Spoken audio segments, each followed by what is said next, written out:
Hi folks, this is Mike, also known as Chubby Guy 995.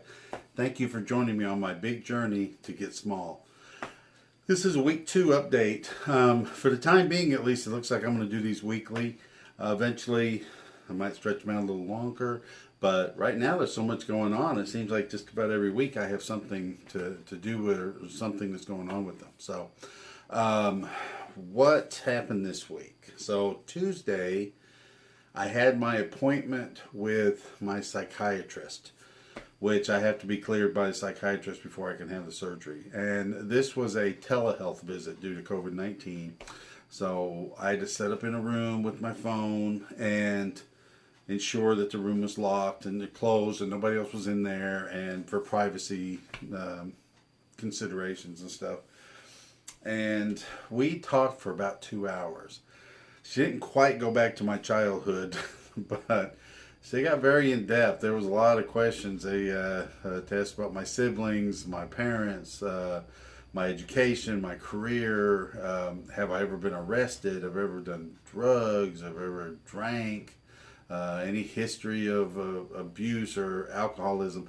She really dug deep. And what she came away with was, I'm pretty normal and I can have the surgery. But she did ask me a couple of questions that triggered some stuff. One of them was, she asked if I ever ate because I'm bored. And I said, yeah, sure, sometimes.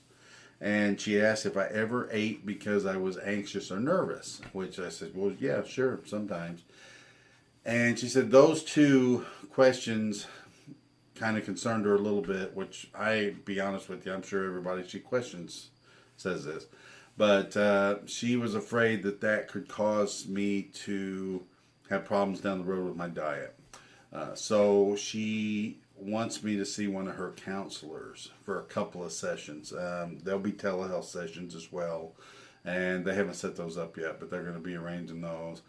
And she said just 2 sessions should be enough. Just she wants to give me some ways to cope, to not eat if I'm bored, basically, or anxious. So just 2 more hurdles that I have to get over to get the surgery, I guess. So I got that out of the way. And then Wednesday, I had to go back up to the center for meetings, and we did our weigh-in. And when I started this all out, I was 408 pounds. I was 402 this week, so I lost 6 pounds. So they were happy with that. I was happy with that. But I swear, I feel like I've lost 20. I feel so much better already. My clothes are fitting better. I've got more energy. I'm keeping my workouts going. Later on today, I'm going to go hiking.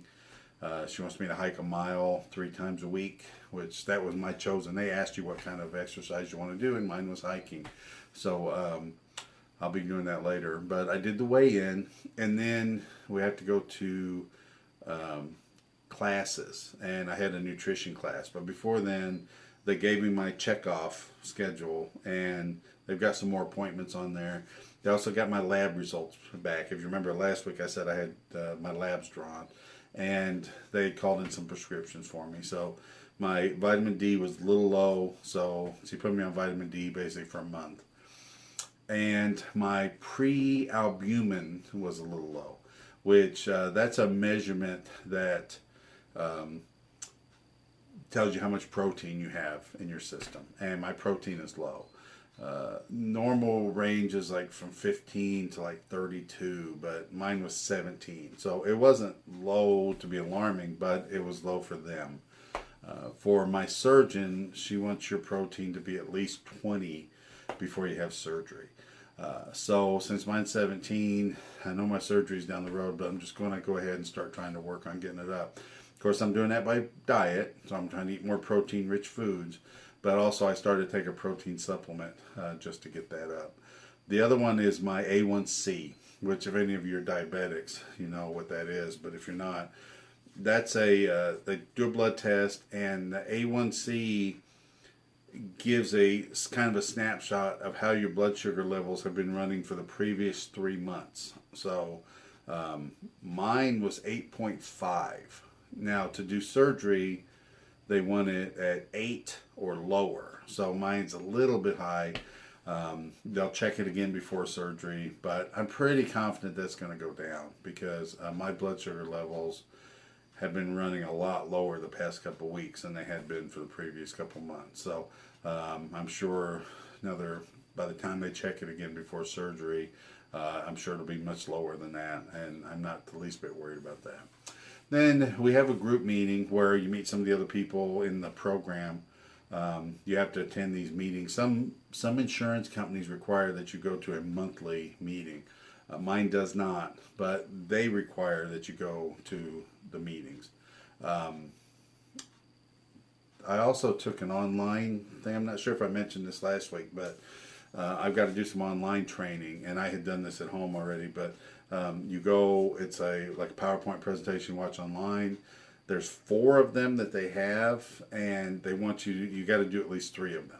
And you watch them, you take the test at the end, it gives you a little code, and then you give the code back to them as proof that you've taken the test. But it's all about nutrition. And the way they lay it out is your nutrition is a triangle, and the top of the triangle is protein, and the bottom is fats and carbs. And you need all 3 of those, but the reason they lay it out that way is the protein's at the top because you got to eat that first. You got to get that in first. But then the fats and the carbs are the base. You have to have those as well. But the way they want you to eat when you set your plate up is if you're having, let's say, a chicken and then some vegetables, you're getting most of the protein from the chicken, so they want you to eat that first, then eat the vegetables to make sure you're getting your protein.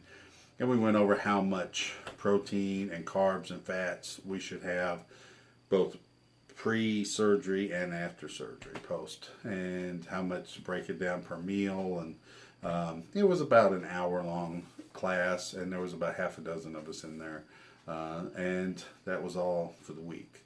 So that's my update. So it went pretty good. Still, everything's still going great. I've got some more appointments that they got made. They've got my appointment with the pulmonologist made.